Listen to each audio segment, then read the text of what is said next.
Welcome, I'm Jennifer Muller, and I'm delighted to be here on the New York Live Arts stage.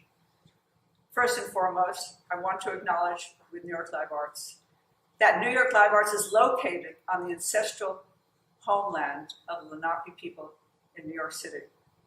I'd also like to acknowledge and pay respect to Lenape people and all indigenous people, past, present, and future, here and everywhere. I've been blessed that with my company, I've been able to perform on 4 continents around the world and in countless theaters. But I must say that New York Live Arts, this stage, is one of my top choices. I love this stage. I prefer it when it's completely bare, with no soft goods, with no psych, with nothing else but the dancers on this stage. And I'm delighted to be here. We did 8 years of performances here. We started with just 2 choreographers, female choreographers, in the shared program. And then we decided in about 2018 that we needed a name. So we named ourselves Women Create, a Festival of Dance. This year is a very special year because New York Live Arts is partnering with Women Create, a Festival of Dance, to produce and show you the following program. Choreographers are from different backgrounds, styles, ages, and points of view. Carol Armitage of Armitage Gone Dance, Megan King, who's now an apprentice with Ailey 2, Sidra Bell from Sidra Bell Dance New York, Jennifer Muller, in person, from Jennifer Muller The Works, short form JMTW, Tatiana Desajuin from Passion Fruit Dance Company, and Jacqueline Buglisi from Buglisi Dance Theater. I welcome you, and I hope you enjoy the show.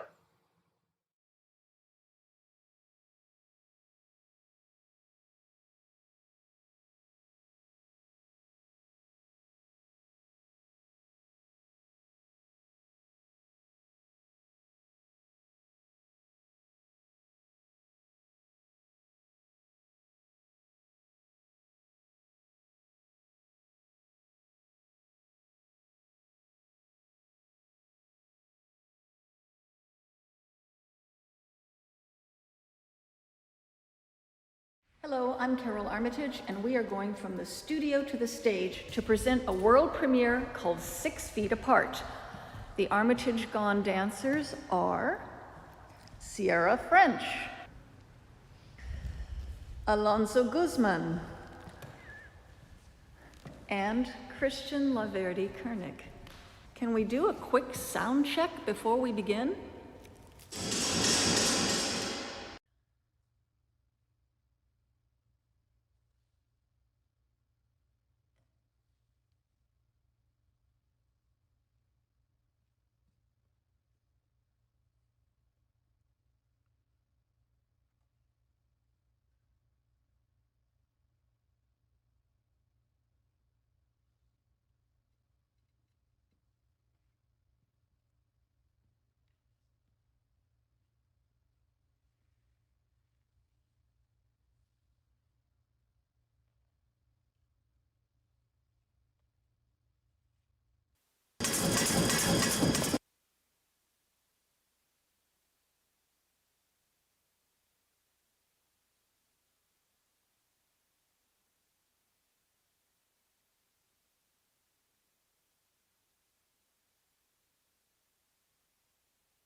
Hi, my name is Megan King, and I'm currently an AILE 2 apprentice.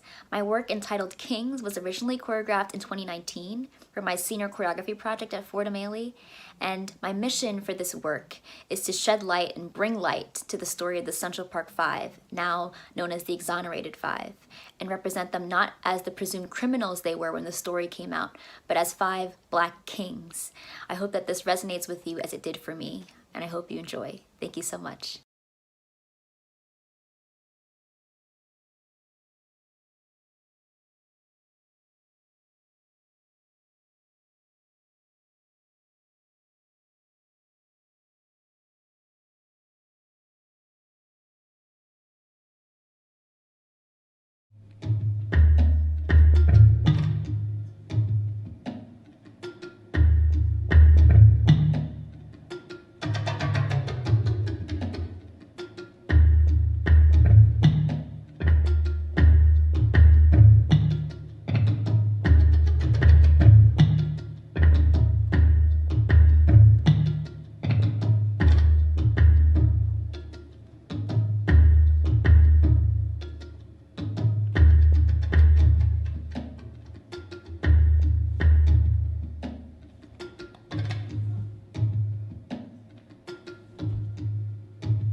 My name is not Monster. My name is not Predator. My name is not Rapist. My name has weight and significance. We are not just the five.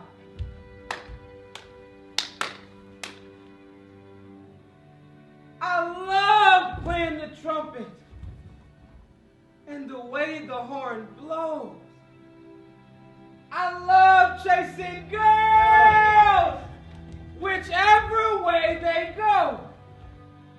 I had a high flat top, skills as cold as Van Gogh. The crack of a bat was my favorite sound, I suppose.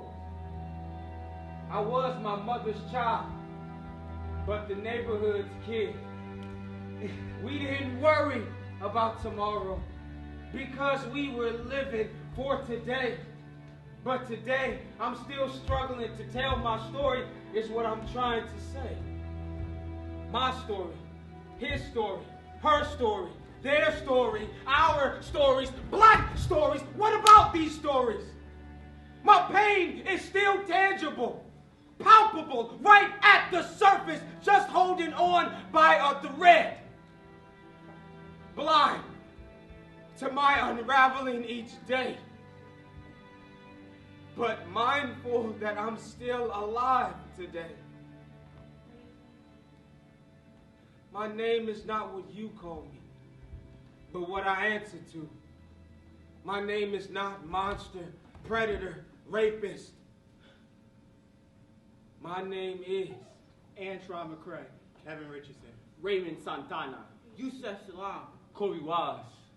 Our name is the Exonerated Five.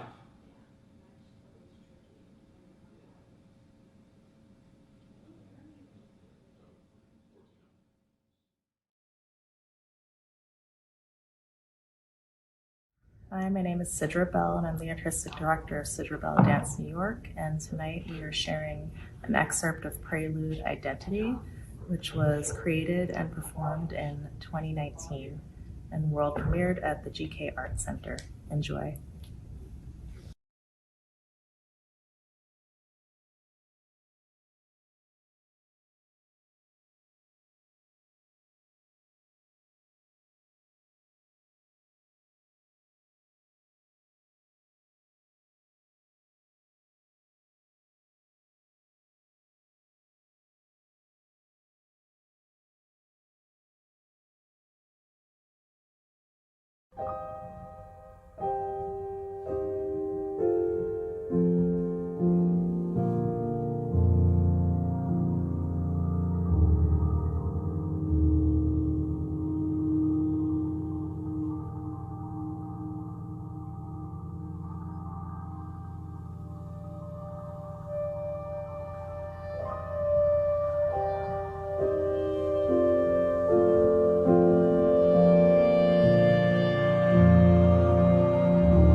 I would like to introduce the next piece by Jennifer Muller the Works. The original piece, Island, was a collaboration between Roberto Tutela. I would like to introduce the next piece by Jennifer Muller the Works. The original piece, Island, was a collaboration between Roberto Tutesco, who did amazing photographs of the wild horses on Sable Island, Nova Scotia, and myself. We've taken those gorgeous photos of the horses and combined them with elements of the choreography. We've taken a digital treatment and effects and added it to the mix, and we've come up with an entirely new piece. The piece was edited by Kong, Katie Neely, and myself in collaboration. And because it's only the first 4 sections of an ultimate 9, we've called it Island Reimagined Part 1. Enjoy.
The inspiration behind Dance Within Your Dance is the groove. This is an important element of the dance culture that is really put aside and create that gap in the understanding of what is hip hop, what is house, or anything under the hip hop umbrella. So the idea was like, how can I bring a deeper understanding of what is the groove so people can understand that it's not an aesthetic, but a social thing, that it needs to be there no matter what. And this is fundamentally representing the culture. Because of that problem that I noticed when I travel, of the lack of understanding of the groove, how can I show that section and show how the meaning of the groove got almost removed from the starting point of what it is. And depending where you go, it completely translates differently. I'm not trying to bring a set definition of it, but I want to invite people to question, do I really understand what it is?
of organic. The dancer's personality. Feeling different rhythm patterns in the music. I think of something personal. I think of Black heritage. I feel each dancer has this groove. It has to do with repetition. It has to be something like kind of a loop. I think of Black music. It's definitely organic. A way to express. So there is no right or no wrong. I think something that comes out from your gut and that explodes in very unexpected ways. That comes again and again and again. I think of way to communicate, way to share. I think it's kind of the physical representation, of a kind of a funk within the music. So I think of a social thing that's understood mainly by people from a certain community. directly relates with the music you're hearing. And the music makes you want to groove. You need to have a groove to make the dance interesting. And I think of feeling good and feeling free. Different types of music call for different types of groove. It's something very, very natural, very unique. That's the thing.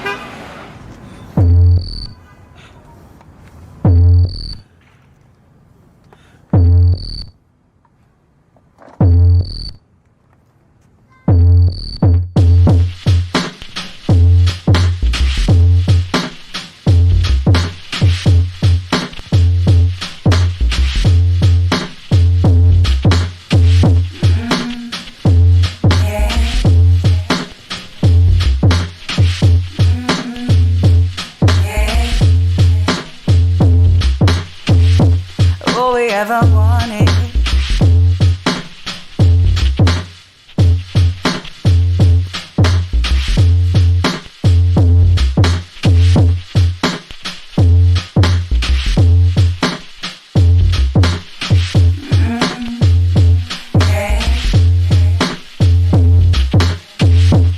All we ever wanted was to have it, oh yeah. The original best, grand mighty feelings. And we'll only need a spoon for this rocky content to carve our glitter gold dreams. All we ever wanted, yeah.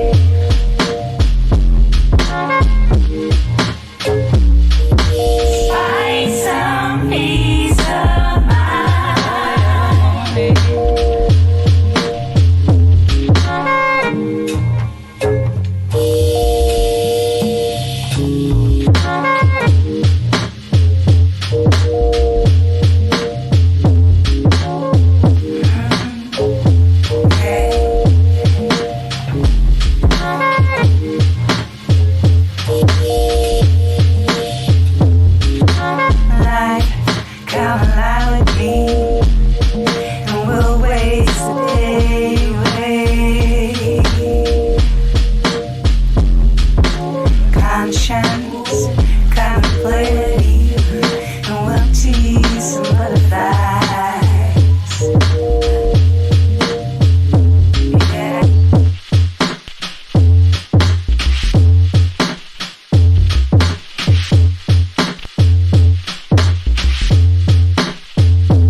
ever wanted.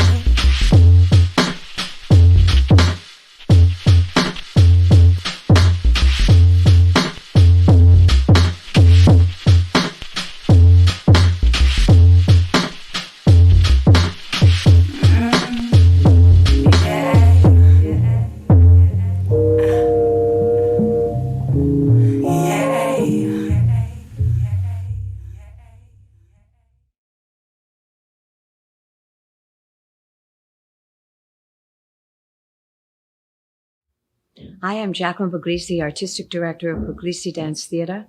On behalf of BDT's collaborators and artists, we are beyond honored and filled with gratitude to perform on stage at New York Live Arts for the first time since the pandemic. My new work, Invisible Embrace, hopes to empower the individual while celebrating human life as we know it. Through artistic expression, I am committed to do my part to restore unity, equality, compassion, and the recognition that all life, regardless of race, gender, or creed, is sacred. No one is invisible.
breathe, listen, love, repeat.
I hope you enjoyed yourself.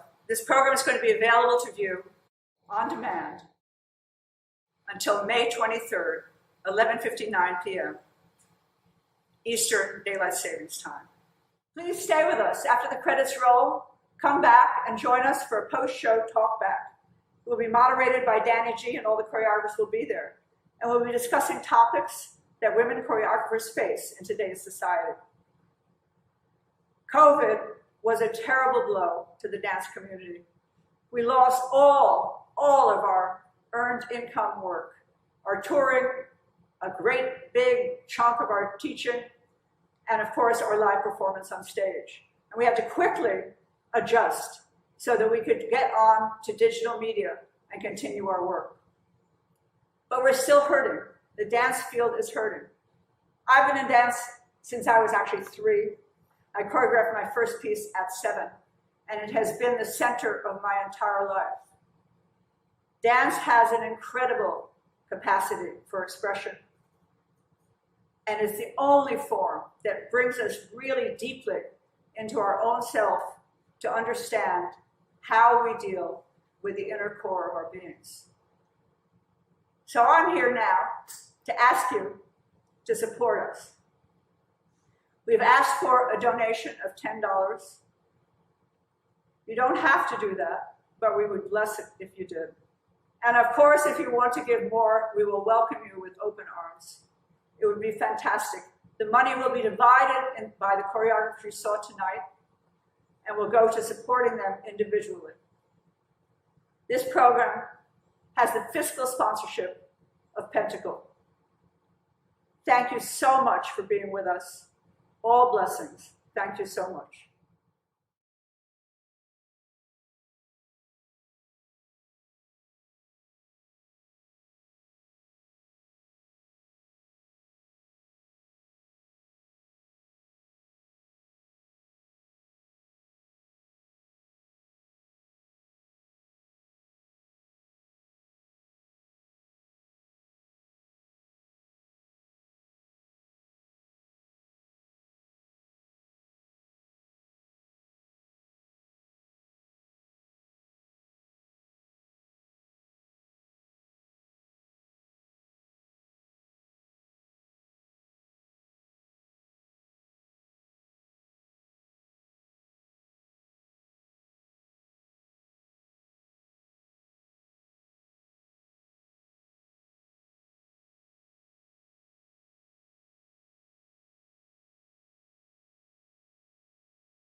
Hello, I'm Danny G, and welcome to this evening's Talk Back for Women Create, now in its 9th year.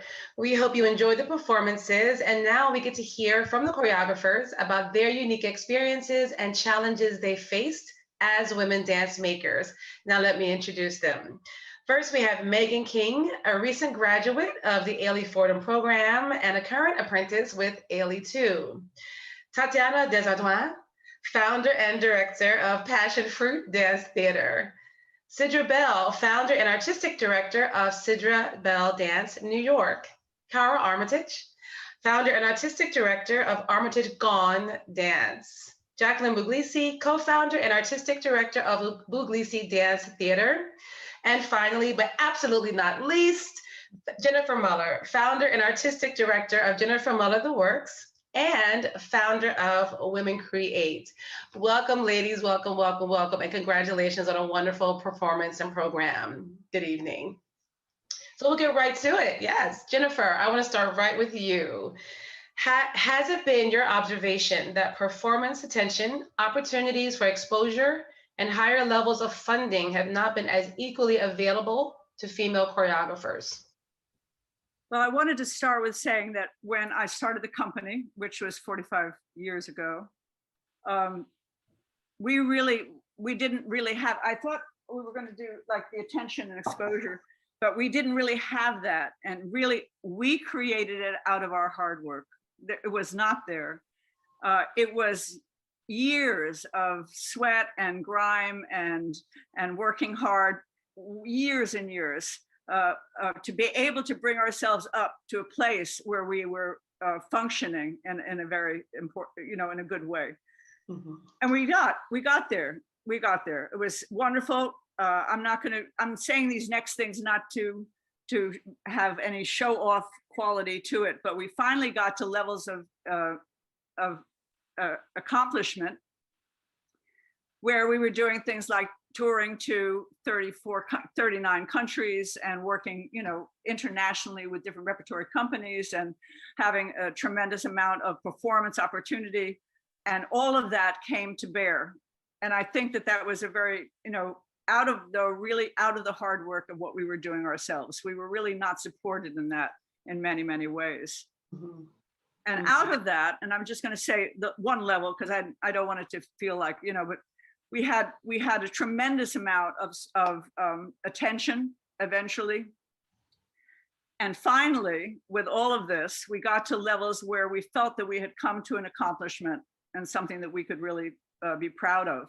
Absolutely. Yeah. Now, the thing that happened that I realized, though, even with that accomplishment, and even with that somehow we were not at the same comparable levels of support that much of the field was. And so I started to look around and I thought, well, why is this? What's going on? And I started to look into other female choreographers of the time and what their support levels were and what they were doing. And I realized somehow that the women were left out to a certain degree. It was not comparable to what else was happening in the field. And so I thought, okay, well, what I'd love to do is start an organization that celebrated women choreographers. And that's why I started Women Create. The point of that was that I wanted to have us all come together, all women choreographers, so that we could join forces and level and even the field. So That's that right. is really why I started Women Create. Yes. Well, we are all the better for it, and we thank you for it, Jennifer. Thank you for that. Yes. And now to you, Jacqueline. How has COVID-19 affected the lives of our artistic community, our ability to continue the creative process with our dancers, and face the challenges, new ways of seeing change, and its inequities? I can only really speak, from what I've experienced, here, being right here at the center of the Manhattan and New 42nd Street studios, right at Times Square, looking right down at Times Square.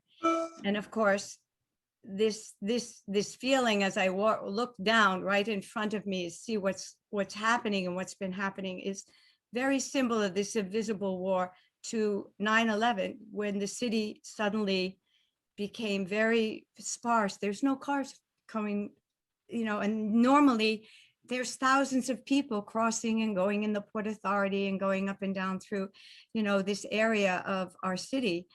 And this changed almost immediately. It was like we were in the studio rehearsing at Baryshnikov Art Center, and the dancers came in and said, started to talk about this. One of our dancers, his partner was a doctor, and said we should all really not be rehearsing anymore. And so we said, okay, let's go home and we'll see about reconvening. And I think that happened to many, many people in the course of a few days. And the same thing with Alvin Ailey. I got a message, and in a few days we were going on virtual rehearsals. So, and on and on and on, exponentially throughout the community, this was happening, where all companies were, leaving, closing down. And I just feel this overwhelming in need for us to somehow to connect and to be able to, through this new technology, be able to tell our stories, because I believe the most important way that we connect is through telling the stories and relationships of telling stories. And this continued, and as I feel has helped our community tremendously in keeping our relationships, not only with each other as artistic directors, as companies, individually, but in a very open and honest way of people being able to find through the virtual, like we are systems and digital systems, to continue, which our students suddenly coming to Google Classroom, Blackboard, whatever, we just kept going. That's right. Nobody was giving up. We certainly have, and I applaud all of you for all the work I've seen you doing throughout this time. But back to this idea of inequities for you, Sidra. According to the Dance Data Project, for 2021, out of 148 companies worldwide, only 28% have women as resident choreographers. Aside from many of you who started your own companies, what do you think it would take to change this imbalance or improve upon this? Well, I think for me, it's always been about tactics and strategy. I started the company when I was very, very young at age 22. And so there was really no other way other than to self-produce and to partner with other women and to look at female leadership. I'm in the company of many women I admire here. Just looking to that female leadership and seeing that I could sort of do it on my own. If I thought about community in a different way and thought outside of institutionalism.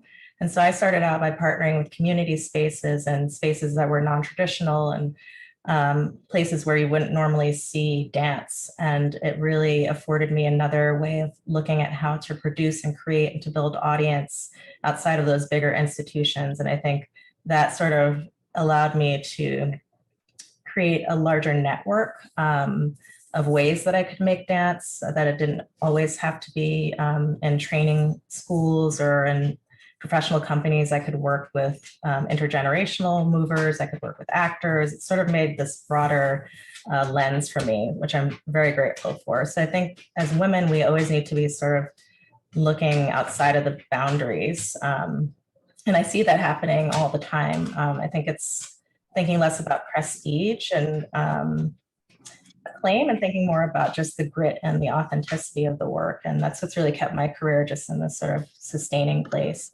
Mm-hmm. Absolutely. Opportunity. Yeah, if this year has taught us nothing else, is to stay flexible, right? Back to you, Jennifer. What is your feeling about the dance world's tendency to place more attention on emerging artists, favoring the new over experience with more available developmental opportunities? Well, I just think the balance is off. I would love to see a greater exchange between experience and newness, because I celebrate anybody who wants to start working. Absolutely. It's a fantastic thing, and I'm right behind them all the way. I think, though, that the funding has gone definitely in the support to emerging choreographers, and I think it puts an undue pressure on them as well, because they're just starting to find their craft. And here they're put under a microscope to be able to produce almost immediately. You know, I think the thing of new, and always that new is more important than anything else, right, is a little bit of a misnomer, because new can be interpreted in many, many different ways. But new isn't really just more important. It is just a part of choreography. So new and experience could partner in a much, I think, more equitable way. Absolutely. I do. I really think that that's true. I think we can learn from each other. I think it would be a fantastic thing to be able to come together in a different way. The odd thing about new is that everybody has a different point of view of what new is. And I've served on a number of panels, and one I remember in Stuttgart is new became, in a funny way, associated with a certain look. Like it was like, if it was, it had to look like Forsyth to be new, right? You know, and this kind of weirdness or new had to be this, or, you know, without even understanding whether it was, you know, being innovative or being, you know, important in its own way. So for me, I think that it's the balance. I would love to see it all come together: experience, and newness and everything joining together to, with each other, appreciate what each has. Absolutely. Thank you. And, Yep. and Tatiana, how do you see that? What would you like to see happen? So, from my point of view, my perspective, of course, I believe in everything you say, Jennifer, about the balance. You know, and for me, it's important because I believe in building bridges, and I'm happy to be there, just connecting with people from that field that I'm new. I'm obviously one of the new one, emerging artists in the theater field. And for me, it's even more important because of the community I'm coming from, especially street club dance. And that idea of new never really echoed in that, I think, theater world the same way as for everybody else in that scene. If I may say, like for us, new is still something that we're trying to be the new one there. Like we're still trying. There's only Rennie Harris that we will name, you know, in our community to represent street and club dance on stage, especially in the US. In Europe, it's a different story. But in US, for me, I was shocked because for me, this is fundamentally American dance, you know, fundamentally street and club dance, but it's yet not really represented. So the new for me will be to, of course, to embrace us more in that field, you know, and what would it look like for people to be more curious about what we do and understand what, like, change the narrative of new, because I feel like it's like new still in their world. Mm-hmm. You understand what I mean? This absolutely. Is I have, and I'm like, okay, new for you, it's between you. For us, we'll never be part of the conversation, even as hard as we're trying to be part of it. So new will be for me to embrace fully not only different cultures, but what is fundamentally American culture, which is like dance culture. That's right. Thank you for that. And now over to you, Carol, my dear Carol. You were and still are known for making work that changes the idea of the ballerina. How important is that still for you to disrupt the stereotypes? Well, I think you just fundamentally have a rebel spirit. And I see a lot of the joy of being an artist and of great importance in challenging the status quo. I mean, I think that's our job, is to be another voice. And it's true that I was trained in ballet, and my first professional job was in ballet. And as a young dancer, my instinct was to feel like an imposter in a tutu. Mm-hmm. I mean, I didn't know how to be dainty. And I grew up completely far from the urban world. So what I knew was a sense of great space and a kind of freedom. And I wanted to present as, you know, an independent, erotic, comfortable with self, raw, happy to be ugly, full of contradictions. I mean, all of these things that were very far from being done. And particularly in the US, I think the erotic side was fairly disturbing to the kind of puritanical powers that be. So I love being a rebel, but I also am very, very deeply appreciative of tradition and try to use tradition, because in ballet, for example, the use of imagery is so well thought out, and most of all as an understanding of the technology of the body as a way to just be free to do what you want to do physically. It's a marvelous tool. Mm-hmm. What I don't like is the assumptions of class and femininity that are so deeply ingrained in ballet, and there's a lot of work to be done there. And you know, it's difficult because people are trained and it's so deeply ingrained in their body. It's hard to get people to loosen up and throw that away. And you know, on the other, so I don't, you know, I'm shy about, in a way, asking for that. I try to do it through the movement itself. But you know, the truth is that these feminine ideals are still the way the culture operates, you know. Mm-hmm. So I can't say anyone's wrong for doing it. It's just not my way. Absolutely. Thank you for that. And going back to this idea of knocking stereotypes for you, Tatiana, What does true representation look like? What does that mean for you? So it goes hand to hand with the previous answer. It's really this idea of how are we portrayed in the world and in the theater world, and what's missing for us to be portrayed the right way. And I'm thinking about the writers, I'm thinking about the reviewers, I'm thinking about the teachers of different academic institutions for dance. I'm thinking about theaters, I'm thinking about choreographers, I'm thinking about all those layers, and how does people feel truly qualified to understand the full spectrum of art in US. And I'm talking from the point of view, again, from a street and club dancer, where constantly feeling not part of that conversation makes it difficult to see the representation there. Now that I'm more and more in that field, and I feel like it's lacking. And I think the solution there is education, but education on every level. Where are the writers that knows about what we do? Where are the presenters that knows about what we do? If you represent truly arts, the elite of art, and you have a full understanding of what it is, how come there's so little knowledge about Black art?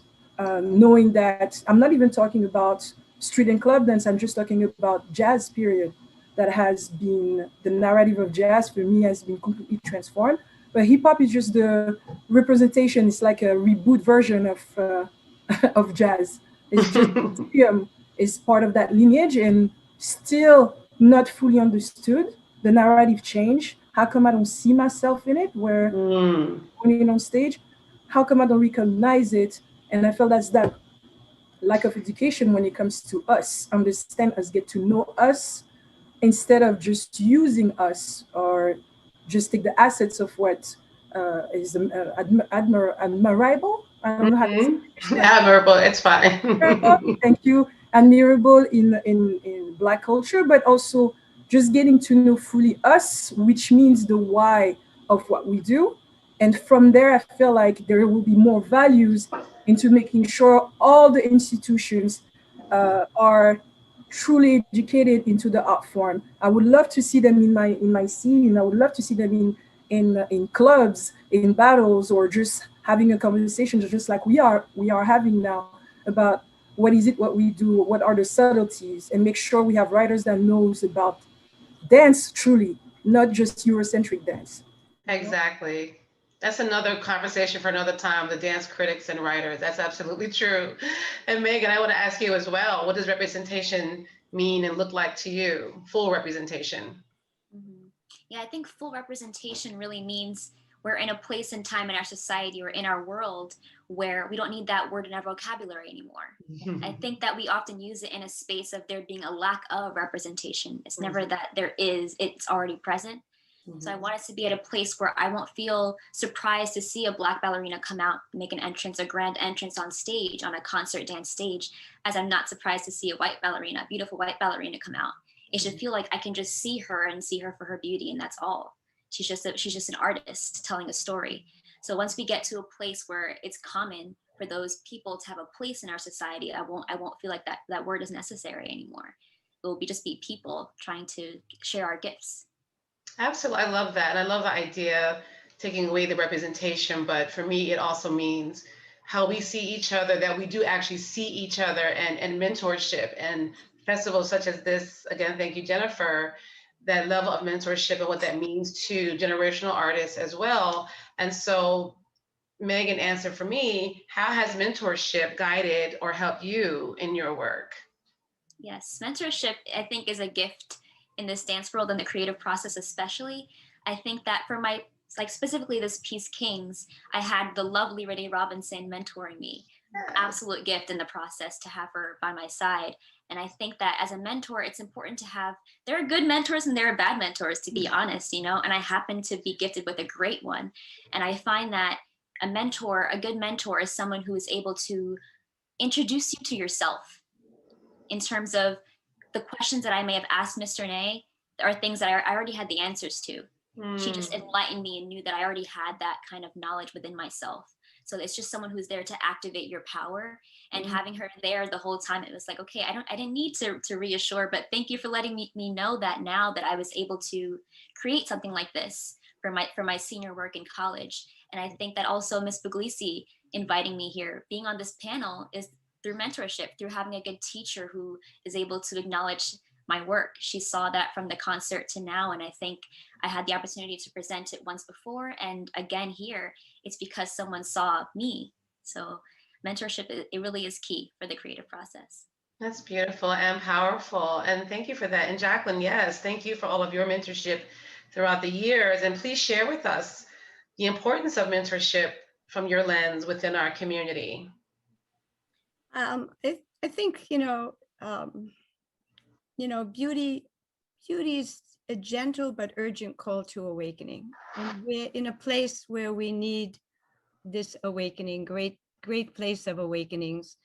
And that also was like why it was so important for me at this time to do something, the invisible embrace of beauty, and to also bring dancers together live during this period to kind of get us all together live, at in a place where we could again connect and have that generational mentoring that happens when we're in the studio, when we're in our companies, all of us, when we have a company, there's the younger dancers, the older dancers, when we're in the studio with our students, there's this deep need for us to be able to connect together. And I think that's the beauty.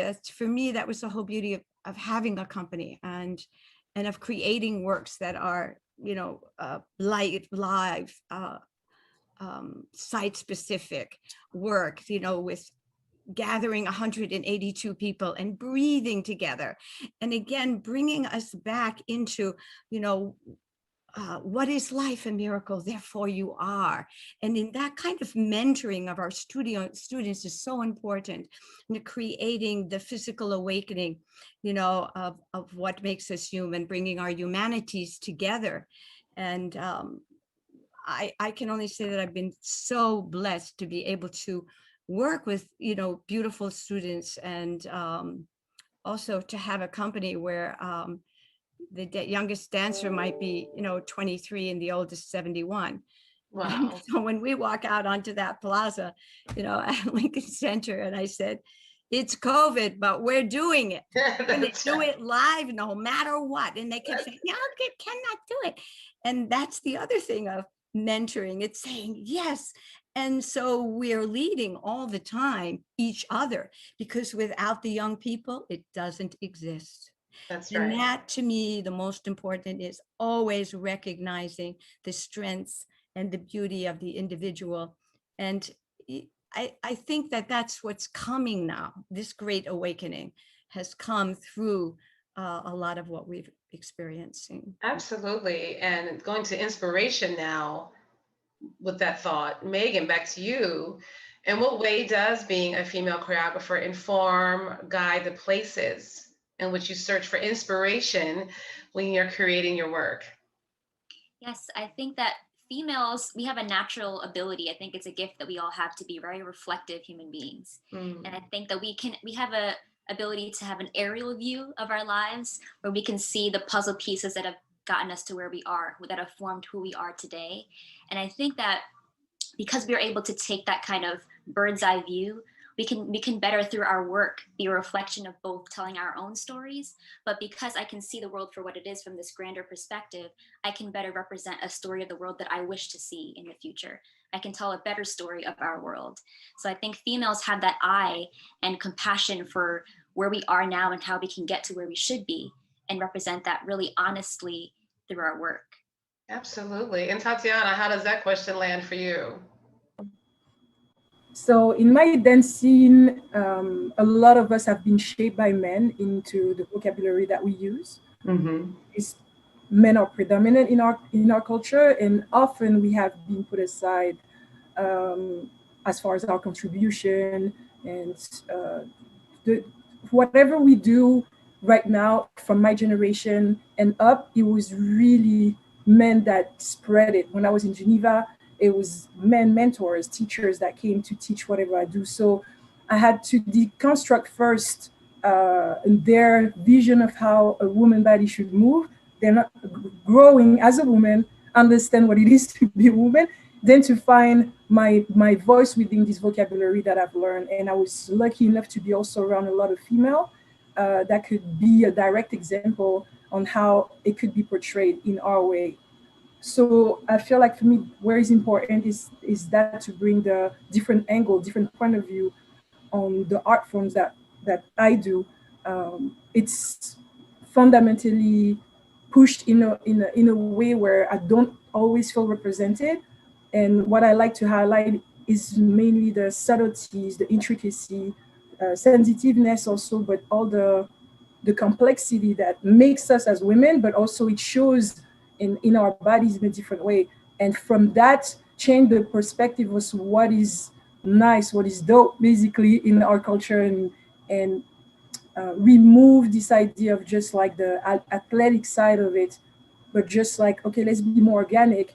Let's see something else, let's see something else that is also part of this culture and that enrich the culture on the deepest level, where a lot of our mentors were influenced by women first. So for me, it's important for that part and to push that narrative in a lot of my work, and to make sure to offer also to men the opportunity to learn from that angle, to be inspired by that perspective. Is the same for battles in the battle scene. The way we think of who should win was shaped also because a lot of men were judges, and now it's changing with my generation. We're more in the front. We judges a lot. We judge way more, traveling more to teach. So it's changing the narrative, and a lot of men are taking our classes as well. Back then, they didn't want to take our classes. There's a different value that is changing, and for me, that's where I use my inspiration from our own aesthetic of Thank you. So an inspiration, narrative, intimacy. Sidra, you've said your work that you showed tonight, Prelude Identity, is about being on the cusp of the transition from one life phase into the next, and those intimate, introspective questions that arise during that moment. Can you tell us why in this moment you wanted to share this particular work in this festival? Well, it's really the last full creation that made it to stage in 2019. And I felt at that moment I was on the precipice of another phase in my creative life. I actually sort of felt myself physically changing in the way that I was sort of engaging with my dancers and the way that I was coming into the room. There was a sense of, as the footnote says, of kind of looking in and peering in. So there was sort of a generational shift happening for me. But within that, there was a lot of nostalgia for the kind of 10 or 15 years before, where I was really with my peer group working, and I was really in a deconstructive kind of period. And there's a bit of wildness to the feeling of being almost motherly in the space, and a kind of caretaking, nurturing that was starting to happen. But it was sort of a nostalgia and a beautiful thing. So I felt like it really paralleled my journey as a woman in that moment. And this idea of like on the precipice of understanding my identity a bit more deeply. There are images of hatching in the piece, and the actual end image of the piece is a woman kind of carrying a woman in this sort of struggle. So there's a lot of this sort of burgeoning in the work, and there's some friction too. So that was sort of, again, the completion of a time. I'm really looking forward to this next chapter because it was right before COVID. So, we'll see what this next 10 years brings me, but I felt that this was really appropriate to show. Absolutely. I feel like we're all going to go through some rebirth after all of this. And Carol, Nina Simone famously said, "It is an artist's duty to reflect the times in which we live, and what a time we are in right now." How do you see the role of politics in dance? I'm so flattered to have a question addressed to me with Nina Simone in it. Thank you, Danny. Yeah, this is an extraordinary cultural moment. There's no question that the pandemic lifted off the veil of a lot of people's willful, perhaps, blindness. Black Lives Matter has been just profoundly revealing to me, to so many of us. Mm-hmm. You know, the COVID cases with Native Americans, the health system inequalities. I mean, just a lot of unmasking has happened. And, you know, we're confronting bones stuck in the throat of history. I mean, these are very deep issues. And I'm hopeful that there will be change. At the same time, I think it's incredibly important that we also think of politics, you know, in a broader sense. I mean, the act of being in concert dance, when you are outside of the norm, the American norms in particular, of capitalism, of commercialism, and even outside of the academy, you know, that is a huge political statement in and of itself, just dedicating one's life to doing all of this. And that the intimacy of dance, because it does not use language, the way that it lets a mind connect to another mind, I think is just, we have to keep our belief in that and our activity in that alive, because that intimacy is so meaning and is so deep. You know, it's even hard to talk about because we use verbal language so much, but I think, like most art forms, dance, you know, uses geometry and rhythm to be able to communicate. And, you know, at the core, that is like connecting the mental mind of man between the intellectual and the spiritual. And this is, you know, this is something dance can do in a very particular way that is extremely meaningful. And it has subtle political meaning at all times. Yes, absolutely. And Tatiana, and for you, politics and dance, is that something you seek to do, seek to speak out on, focus on? So fundamentally, passion fruit is about that. Passion fruit is totally social, political. On the ground, it's only what is my motivation to create, to speak, to navigate. I mean, I evolved and I'm shaped by a culture that is fundamentally social, political. Yes. If I'm doing hip hop, I understand that it's about Black liberation. If you do jazz, people should understand that it's supposed to be about Black liberation, and that narrative has been erased.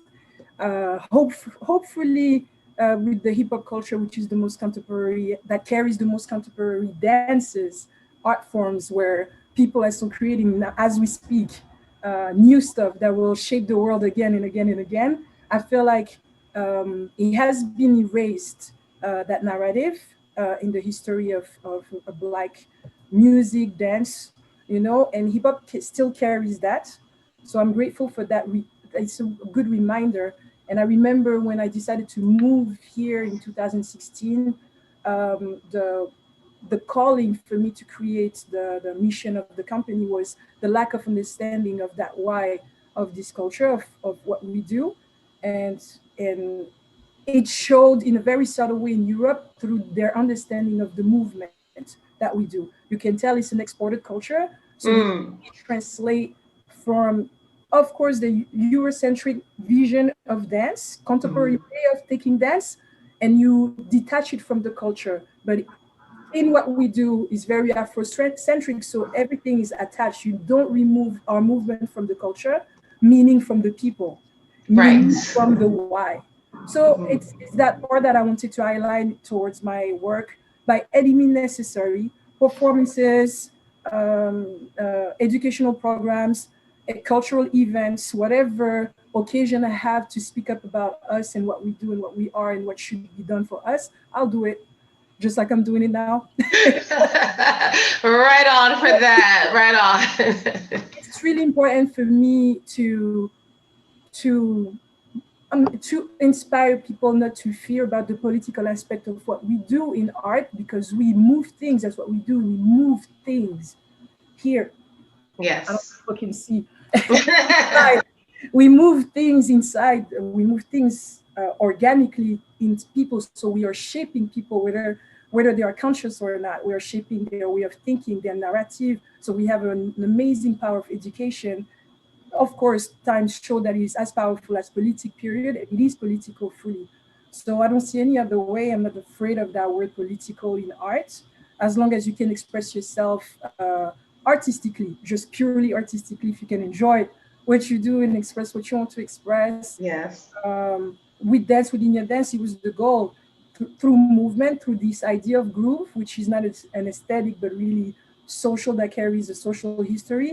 And to offer the conversation after the piece. So the full piece is about the full piece, but then the conversation that comes where we talk about systemic racism is as an invitation. So you're confused about the groove. So let me tell you why. And this is you need to understand and to maybe to consider and reconsider how you think. So I mean, if it's not for that, I don't see the point.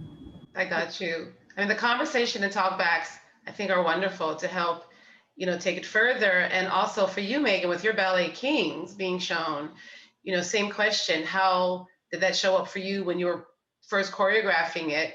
And has it changed at all since doing it even on this program? Yeah, I think the word politics itself is a funny term, because I think that we feel it's such a huge umbrella term that it feels so far removed from our personal lives. I think that when you hear politics, you think about government buildings and processes that go on there. But like politics directly trickles down to our personal lives, down to what you have on your plate, how much food you have on your plate. It directly affects our lives. So I feel that artists, rather than shying away from the conversation of politics, we have to lean into it. And I found that through my senior piece, I never intended to make a social justice piece, but that was where my heart was pulling me to. I'd been watching the series When They See Us on Netflix, and immediately I thought, how can I, with all these emotions I have stirring within me, how do I now channel it into something that is worthwhile, that will last, that will speak volumes for other people to hear our story? And so the best way to do that is to create. And from then, people then understand you through a different lens, as opposed to just being conversation or bantering sometimes that easily happens between humans. Our art speaks for itself.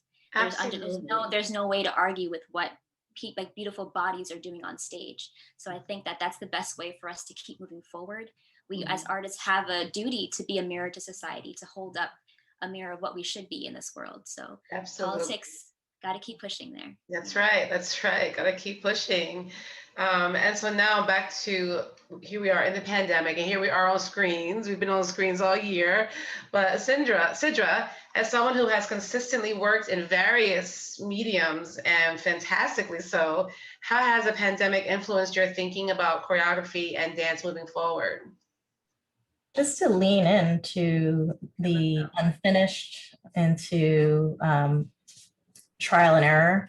I think I've always been really attracted to digital media and working site specifically, as I was saying earlier, working out of traditional formats. And so when everything sort of happened, it was just sort of falling into almost a rhythm of how I started. And I think it's been a real opportunity to create drafts of things that maybe can be looked at later and revised, and working iteratively rather than thinking about the sort of linear pathway to finished product. And I've really enjoyed working with my dancers in this way, being able to bring them in for shorter projects that are more site-driven or more filmic, working with live music in different ways, improvisationally. Really leaning into my improvisational practice has also been very useful in this time.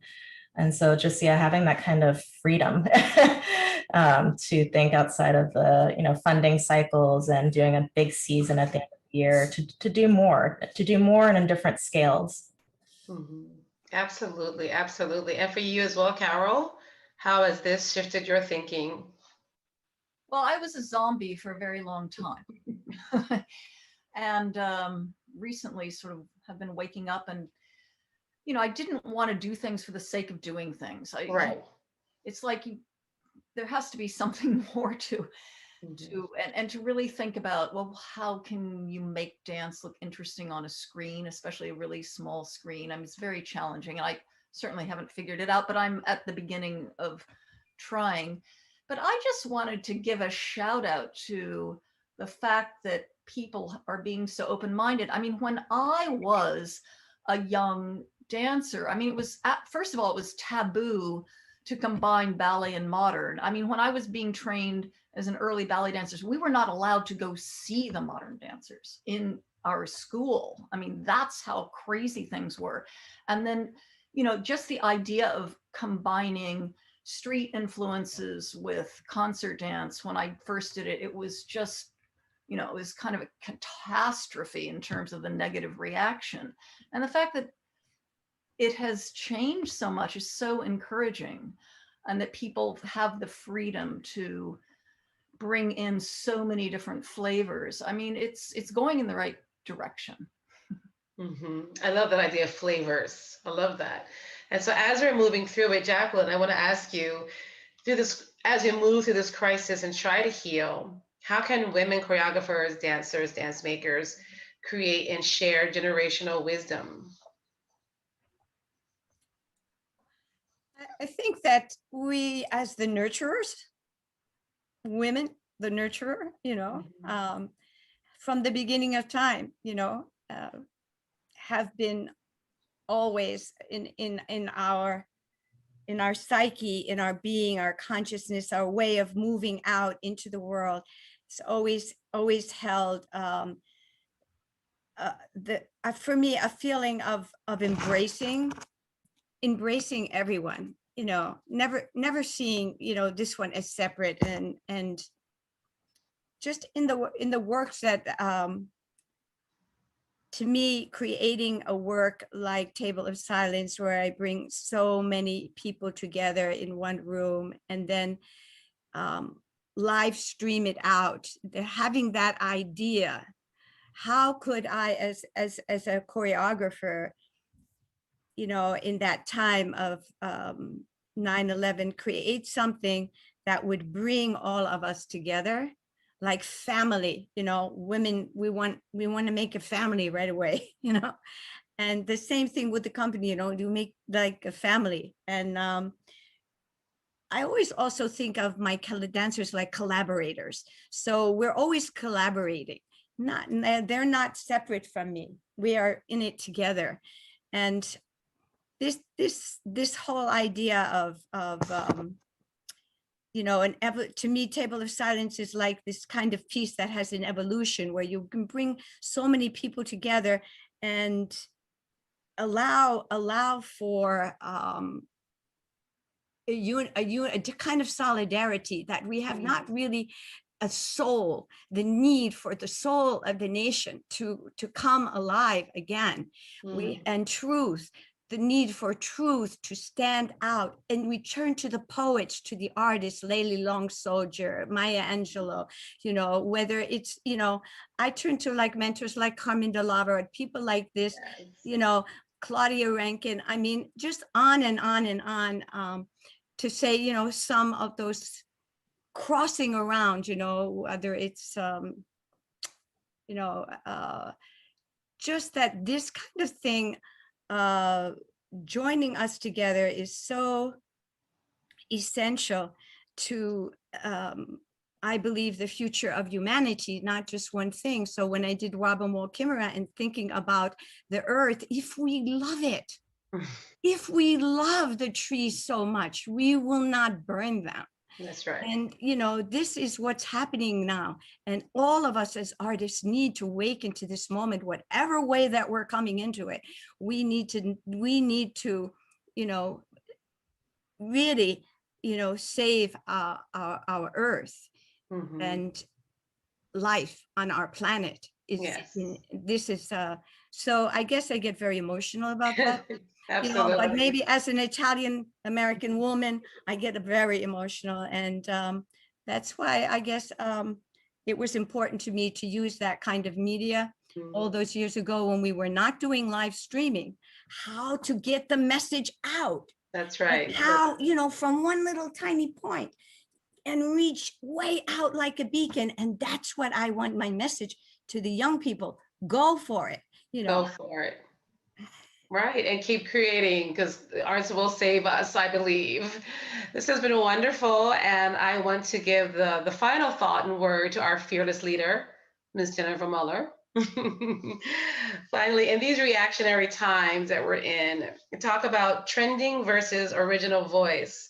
What is your point of view about the need to create, continue to create, an original voice versus responding to the dance world's insistence about following trends or fashions of the times? How do we protect and foster originality? I feel very strongly about the fact that we need to take ourselves and our heart and our minds and discover what our own personal relationship is to all aspects of humanity and all aspects of existence. And out of that, coming up and evolving what I call an authentic voice. So that we're really talking from our own souls and our own experience. Now, I think that I've done tremendous amount of work that's just celebrated dance, and it's beautiful to dance, but the majority of my work has been in terms of addressing political issues, addressing the environment, addressing lack of communication, addressing conflict resolution, and hard subjects that we face every single day. And I really gravitate toward that kind of work, and it's important to me.